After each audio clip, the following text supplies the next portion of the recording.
오늘 일단 열입니다. 마고 삼신 할머니들께서 좀 늦으시네요.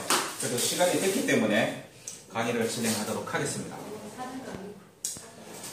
오늘은 저번 시간에 제가 예고한 대로 사마천 사기 봉기에 나오는 치유한홍의 기록을 저희들이 살펴봤습니다. 그래서 한무제와 사마천이 바로 기원전 2700년대 배달국 14세 한홍으로 등극하신 치유한홍의 역사를 도입을 해서 한족의 시조라고 하는 황제 헌은이 실종했다는 것을 비교론법으로 사마천이 도입을 해서 이 치유한홍의 역사가 사마천 사기봉기 제일 첫머리에 들어가게 됐는데, 그것은 한무제와 사마천이 조작한 역사라는 것을 저번 시간에 제가 비교론법으로 제가 이렇게 설명을 드렸습니다. 그래서 오늘은 그러면은 우리 민족 사서에 나오는 치유한홍의 기록은 도대체 어떻게 되어 있냐, 이거를 전체를 다 한번 살펴보도록 이렇게 하겠습니다. 제가 이 치유한홍의 역사를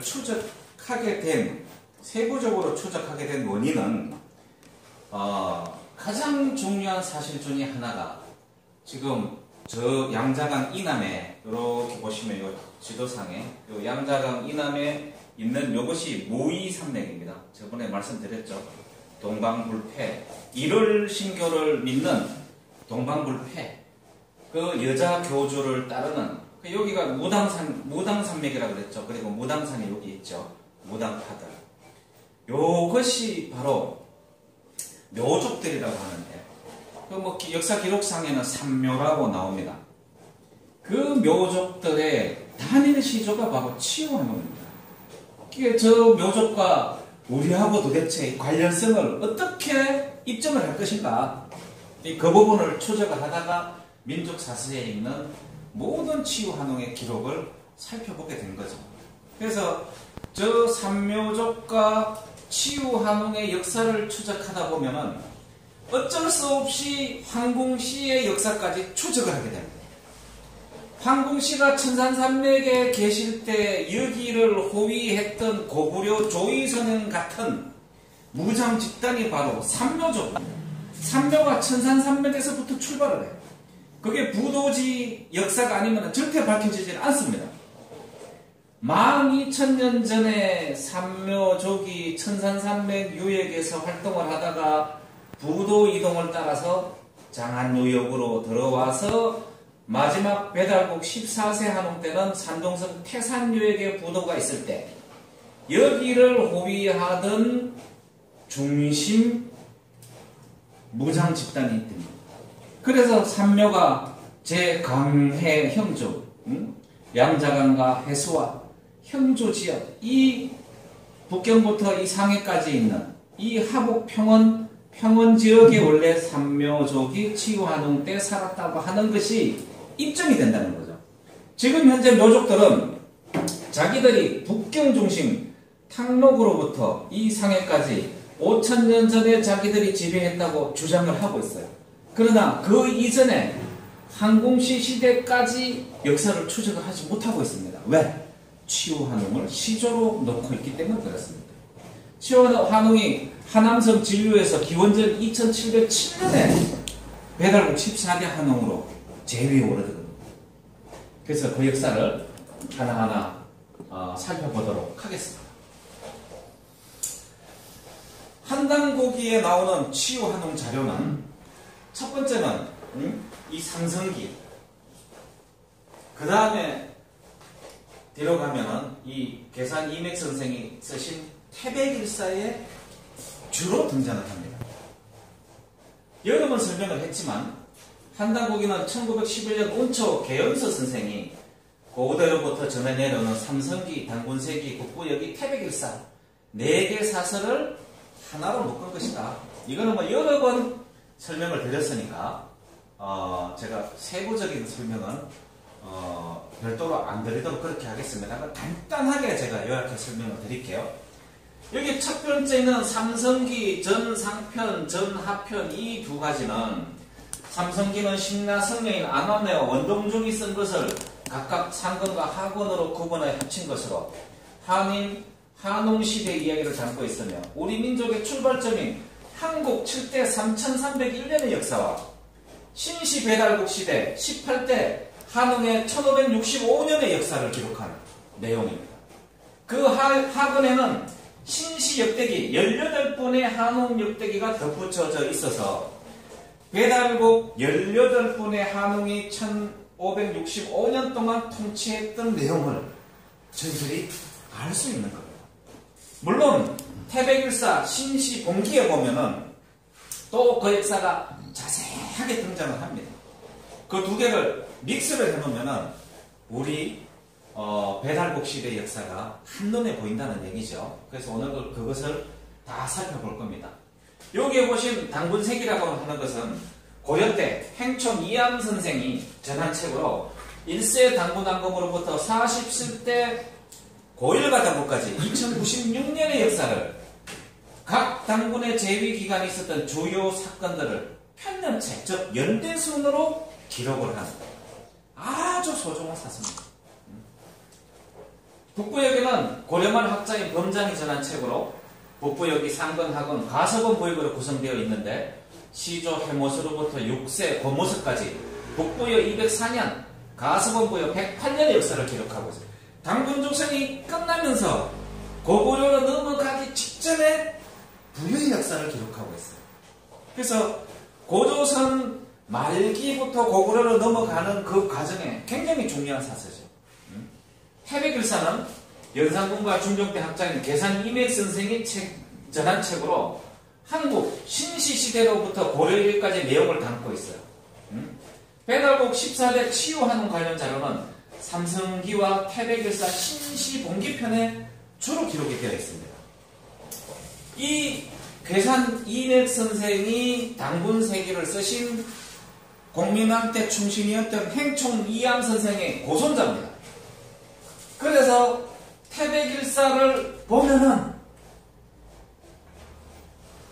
이 바로 당군세기, 당군의 역사가 싹 빠져 있어요. 왜?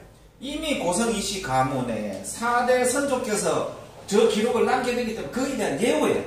그 기록은 이미 행촌 이암 선생이 써놓으셨기 때문에 그걸 빼버린 겁니다. 조선조 숙종 2년 1675년 북의 노인의 저술한 교원사와에도 치유하는 기록이 다소 있지만 한단국이 내용하고 거의 대동소이합니다. 그래서 한단국의 기록만 보도록 하겠습니다. 치유한웅 관련해서 이제 중요한 지명이 등장을 하는데 이미 사마천 사기 봉기의 기록을 보면서 제가 설명을 드렸어요. 여기 탕록, 이 탕록은 여기 바로 서주라고 하는 팽성이라고 하는 여기로 와야 될지도 모른다고 사마천 사기 봉기에 쓰여져 있다고. 저 서주 팽성이 바로 탕록이라고 적시가 되어 있거든요. 그래서 후대에 지명이 조작된 거 아닌가 하는 의심을 가지고 있어요. 산동성 동평에 치유한웅의 무덤이 있고 제후의 아들이었던 소전의 먼 후손 헌은이 산동성 서구에서 태어나서 탕록에서 또는 이 서주 탕록에서 사로잡혀서 군신의 맹세를 하고 장안여역으로 유배를 가서 고향으로 돌아오지 못하고 지금 장안 북쪽의 무덤에 묻혀있다. 이게 중국의 한족의 시조라고 하는 황제 헌은의 서글픈 사연이다. 기원전 2707년에 치유한웅께서 제위에 올랐던 것이 바로 하남성 진료, 여기에서 제위에 오른 것으로 이렇게 한단고기에서는 설명을 하고 있습니다. 여기가 하남성 해양이라는 지역입니다. 그래서 기원전 2707년에 제위에 오르신 치유한웅의 주요 활동 무대가 바로 여기라는 거예요. 자, 한단고기 삼성기 전 상편에 보면은 간단하게 나옵니다. 신시 말기에 치유천왕이 계셨는데 나라의 강력을 넓히고 개척을 하여 청구라고 하였다. 이 청구는 바로 산동성 지역을 얘기합니다. 그러니까 쉽게 하면 신시 배달국 14세 한웅 때 부도를 산동성 태산유역에다가 놓았다. 부도는 항상 높은 산 하늘과 맞들 만한 그 직이 가장 높고 그 직위가 가장 영험한 지역에 부도를 설치하고 하늘에 북극성 자미원 북극성에 계신 마고 30개 더 다가가기 위해서 바로 여기 해산요역에다가 부도를 만들었다. 그래서 거기를 창구라고 얘기를 한다. 가롱의 신선전이나 모든 중국 도교의 성지가 전부 다 산동성에서 나타납니다. 근데 그 신선전이나 그 설화의 최정점에는 모조리 다 마고와 삼신이 등장을 해요. 그래서 중국 도교에 사람의 목숨을 바로 관장한다고 하는 마고 헌수도, 그것이 중국 도교의 실제 주인임을 중국 도교의 오래된 그 수련성들은 알고 있다는 거예요. 자, 한당국의 삼석이 전 하편에 이렇게 나옵니다. 이후부터 후에 치우천왕이 땅을 개간하고 거리와 새를 캐내어 군대를 조론하고 산업을 일으켰다. 이 동두철학의 주인공이라는 얘기입니다. 또 몇 대를 전해서 자오지 한웅이 계셨는데 우리 민족 사사에는 자오지 한웅이라고 나옵니다. 아까 제가 휴일 시간에 뭐 경상도 사투리에 좌우지 간에 또 좌우지 당 간에 이게 뭔가 이렇게 싸움을 하다가 잘 조율이 안 될 때 그거 조율해주는 역할을 말하는 거거든요. 그래서 그거와 좀 관련이 있지 않을까 하는 우리 말 속에 그런 의심을 좀 가지고 있어요. 신령설은 용맹함이 매우 뛰어나셨는데 동두철학을 하고 능히 큰 안개를 일으키고 9곳에 야금소를 만들어 광석을 캐고 철을 주조하여 병기를 만드니 천하가 모두 크게 그를 두려워하였다. 이 동두철학도 나오고 이 병기를 만들었다는 게 이게 사마천 사기 봉기에 그대로 등장을 하죠. 그러면은 이것을 만들었다고 하는 시대가 지금 기원전 2707년 이후의 얘기입니다. 사마천이 사기 봉기를 정상적으로 집필이 끝난 게 BC 91년 정도가 되거든요. 그러면은 사마천이 뭘 보고 기록을 했겠냐면 바로 우리 민족 사설을 보고 기록을 했다. 그러면은 고조선에 사서가 뭐가 있다고 그랬습니까? 배달유기에 고조선 사서가 있었다고 단군세기에 나오거든요. 그러면은 사마천이 본 사서는 배달유기일 수밖에 없다. 배달이 뭐예요? 고조선 시대에 전 시대의 역사를 기록한 거예요. 그게 배달국이라고 해요. 중국 정사에 나오는 국이고. 그러니까 배달유기가 되는 거죠. 그게 고구려 초기로 와서 뭐라고 합니까? 고구려 초기에 사서가 있었는데 유기 100건이 있었다. 그거는 고조선 시대의 배달유기를 그대로 전수하는 거 맞다. 그게 AD 600년대에 고구려 영양왕 때 그 고구려 유기 100건을 5권으로 요약하여 재편한 사서가 바로 고구려 영양왕 때 만드는 신집, 이문진이 쓴 신집 5건입니다. 그게 이 사마천이 본 배달유기에서부터 시작된 거 아닌가 이런 추측을 하고 있는 거죠. 이거는 우리 민족 사서가 있기 때문에 이런 추론이 가능한 얘기죠. 세상에서는 그를 치우천왕이라고 불렀으니 치우란 소문으로 우려와 비가 크게 와서 산과 강을 바꾼다는 뜻이다. 그래서 아시아 지금으로 보면은 이 아시아 땅에서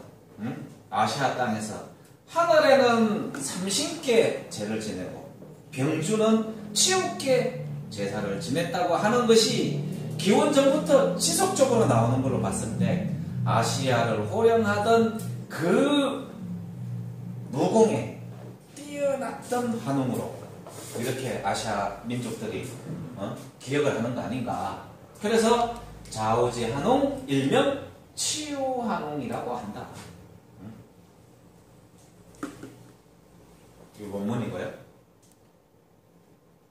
그래서 이게 이 기면화가 아시아 전역에 있습니다. 묘족들이 이 집질 때마다 모조리 다 이 기면화를 써요. 근데 여기 보시면 이게 고비 사막이거든요. 타칼라마카 사막은 물론이고 이 고비 사막에서 일본 사람들이 또 러시아 사람들이 어마어마한 사막에 묻혀 있는 유물들을 발굴을 했는데 전부 다 문양이 기면합니다. 내 기퉁의 기와집 또는 궁전의 내 기퉁이는 모조리 다 치우쳐난 기면하네요. 그게 뭡니까? 그러니까 쉽게 얘기하면은 그 악기 또는 삿된 것들을 쫓아낸 데는 척사의 의미가 있어요. 그래서 기면하로 전부 다 하는 거죠. 또 치우천왕께서 염제신농의 나라가 세함을 보고, 이 염제신농은 제가 뭐라 그랬습니까? 이미 치우천왕께서 있을 때 시대와 염제신농의 나라는 8세 안보련 하는 때와 이게 한 600년 정도의 격차가 있다 그랬죠. 그래서 그 사마천 사기 공개에서 말씀드리니까 염제신농의 후예의 나라가 세함을 보고 마침내 컨트를 세워 여러 차례 천병을 서쪽으로 일으켰다. 색도로부터 병사를 진격하여 해대 사이에 운거하였다. 이 색도는 하복성, 하관현, 부성현으로 흐르는 유린하라고 이렇게 설명이. 이 책을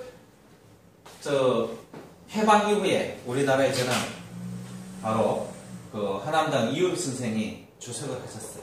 그래서 거기가 어딘가 하면은 여기입니다. 하관. 여기를 색도라고 얘기를 해요. 그리고 회대는 요게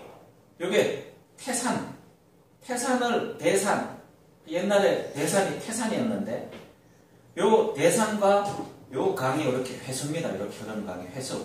요 사이를 회대 지역이라고 얘기를 합니다. 이 회대 지역은 뭐 너무나 많이 나와서 그래서 이 회수와 태산 사이를 회대 지역이라고 한다. 그래서 이 탕록은 하국성 탕록인데 이제 두 번째는 강소성, 서주, 횡성이라고 제가 말씀을 드렸죠. 그리고 여기가 서주거든요. 사마천 사기 공기에 황제 헌원이 최초로 도읍을 한 것이 서주 횡성이고 서주인데 요 서주가 고 탕록이라고 딱 적시가 되어 있어요. 근데 이 탕록이 지금 여기로 가 있거든요. 이 거리가 너무 멀다 그랬죠. 이게 뭐 거의 한 2000km가 되는데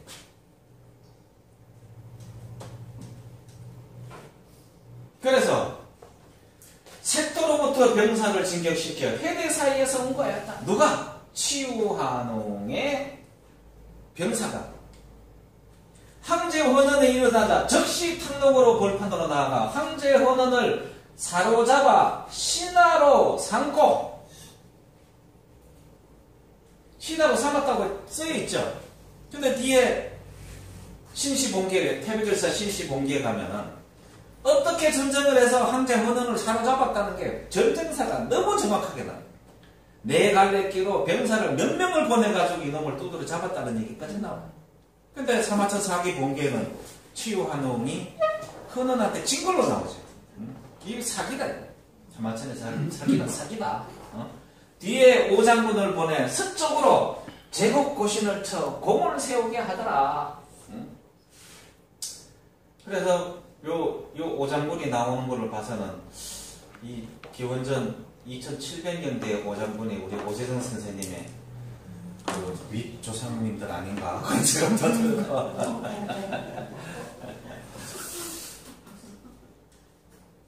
그래서 이거 보시면요, 여기가 제가 저번 시간에 설명을 드렸는데 여기가 어딘가 하면은 여기를 얘기하는 거예요. 요렇게 황하가 이 티벳 고원에서 발현을 합니다. 이 티벳 고원에서 발현할 때 이게 맑은 물이에요. 맑은 물로 오다가 이게 황토 고원이거든요. 황토 고원과 이 오도로스 땅을 지나면서 쉽게 왜 사막에 먼지가 쌓여 있는 이 물을 만나면서 황토물로 바뀝니다. 그래서 오도로스 땅을 이렇게 내려오다가 여기에 소위 말하는 그 황토물 폭포가 있어요. 거기를 덕룡문이라고 합니다. 왜? 이 붕어가 여기를 딱 덕룡문으로 올라가면 여기 잉어가 된다고 하는데 바로 여기 있어요. 그래서 여기 이렇게 내려와서 이렇게 해서 이렇게 황하로 빠집니다. 그래서 이 황해의 물이 여기서 내려오는 황토물 때문에 이 황토 성분이 많은 거예요. 그래서 꼭 딱 꺾이는데 여기 종조산이 있어요. 여기 백이숙제묘도 있고 거기에 이렇게 염지가 있고 해지방이 그리고 요 예성이라는 데가 있는데 여기 염지라는 곳 이게 뭐냐면은 이 산서성 육지인데 여기에 소금이 나와요. 그런데 여기 보면은 송나라 때 신갈에 지은 몽개필 따면은 산세성 해주 염택이 있는데 해주 염택이죠. 그곳에 120리 되는 물이 여기에 물줄기 전체가 모두 붉어서 이를 치우열이라고 한다. 그게 뭐냐면 가을이 되면은 여기 적조 현상이 일어나. 근데 그 붉어지는 걸 보고 치유하는 것과 관련되게 단풍나무하고 이 붉은 색깔이거든. 그래서 여기를 치유혈이라고 한다. 일본 백정청은 중부의 신화에서 산서성 해주에는 가을과 여름 사이에 큰 바람이 불고 연암의 땅에도 큰 바람이 부는데 이 지역이 이를 치유풍이라고 한다. 치유와 관련이 있어요. 근데 여기에 관우사당이 또 있습니다. 이게 뭐냐? 그러니까 우리는 추측건데 이 산동성 수구에서 태어난 황제 헌원을 서주 여기 탕록 또는 요 탕록 사로잡아서 요 장안에다가 유배를 해놓고 다시 반역을 못하도록 여기에다가 군사를 보내서 감시를 하는 것 같아요. 그래서 여기에 치우의 흔적이 많이 나옵니다. 그리고 학자들은 탕록이 요 중조선 일대 요 지역이 탕록이라고 추정하는 사람들도 있어요. 근데 그거는 후대에 만들어진 것 같습니다. 정사의 기록이나 민족 사서의 기록을 보면은 이걸로 할 수 있는 기록이 사마천 사기 공기는 나타나지가 않아요. 그래서 아마 여기에 잡혀갔다가 여기로 나오려고 시도를 하면은 두드러 패고 결국은 여기서 죽은 거 아닌가 그런 생각이 듭니다. 그리고 또 한때 천하가 셋으로 나뉘어 대치하고 있었으니 탁의 북쪽에는 대효가 있었고 그래서 이게 탁의 북쪽이라 그러면 뭐 이쪽에 뭐 대효 그 다음에 동쪽에는 창일이 있었으면 근데 이 대효나 창일은 다 치유환웅의 백성들이라고 적식을 하고 있어요. 서쪽에는 황제 헌원이 있었다. 이거 보냈으니까 뭐 이쪽에 있었겠죠. 이들은 서로 군대를 가지고 승리를 차지해보려고 했으나 아무도 이루지 못하였다. 처음 황제 헌원은 치유보다 일어남이 조금 늦더니 싸움마다 이로움이 없자 대효에 의존코자 했으나 이룰 수 없었고 창일에 의존코자 했으나 그것도 뜻대로 안 되었으니 이는 두 나라가 모두 치유의 문이었기 때문이다. 딱 적시가 되어 있죠. 대효는 일찍이 치유 천황으로부터 간지예술을 배웠고 창일은 부도의 글을 배웠다. 당시 제후들이 신하로서 섬기지 않는 자가 없으니 이 때문이다. 이게 부도를 이렇게 쓰고 있어요. 이 부도를. 근데 이 부도의 글을 배웠다고 하는 거 보면은 이미 이때 우리 부도지에 나오는 마고 삼신의 역사가 이미 전승되고 있다는 것이 민족 사설 상세기에 보면 그대로 드러난다는 얘기죠. 사마천 사기에 말하기를 제후가 모두 다 와서 복종하였다. 이때 치유만이 가장 사나운 것을 토벌할 수 없었다. 저번 시간에 강의를 했죠. 사마천 사기 공기 내용 그대로 헌원이 습직할 때 치유 형제가 81인이었는데 배달 6일을 보지 않았으면 치유 형제가 치유 부장들이 81인이었다는 걸 어떻게 사마천이 알았겠냐. 똑같이 모두 몸은 짐승의 모습을 하고 사람의 말을 하며 구리로 된 머리와 새로 된 이마를 가지고 동도철에 철가면을 썼다 이거죠. 모래를 먹으며 오구장 도곡 태거를 만드니 그 위세가 만천하에 떨쳐졌다. 치우는 옛 천자 이름이다라고 하였다. 사마천 사기 봉기에 나오는 얘기도 뒤에 갔다가 첨부를 해서 사마천이 우리 역사서에 나오는 걸 기록했다라고까지 주석을 달아놨다는 얘기입니다. 이게 오부장은 무기 이름이고 도극은 칼과 구번창, 태노는 활을 놓고 화살 돌을 쏘는 무기. 이렇게 보면은 이게 나오는 뭐 투구, 대노, 큰 활을 쏘는 겁니다. 큰 활을 쏘는 거. 그러면 도, 금, 부, 도끼, 모, 창, 과, 극 이렇게 다 구분이 되죠. 이거를 치유하는 게 다 맞다는 거예요. 이 비석박격기는 뭐냐? 제가 말씀드렸죠. 흥은이 그냥 치유환웅이 풍백을 바람과 풍백우사에게 명해서 바람과 비를 내리기 위해서 탕록 들판이 그냥 안개가 자욱해서 앞이 안 보이게 하니까 흥은이 이것을 타개하고자 진한 거를 만들라 그랬다고요. 나침판이 달려있는, 쉽게 얘기하면 한쪽 방향을 가리키는 나침판 역할을 하는 차를 만드니까 치유환웅께서 비석박격기를 만들어서 그 진한 거를 박살을 내니 흥은의 군사들이 그냥 뭐 사방팔방으로 혼비백산에 흩어졌다. 이 기록이 뒤에 나오는 거예요.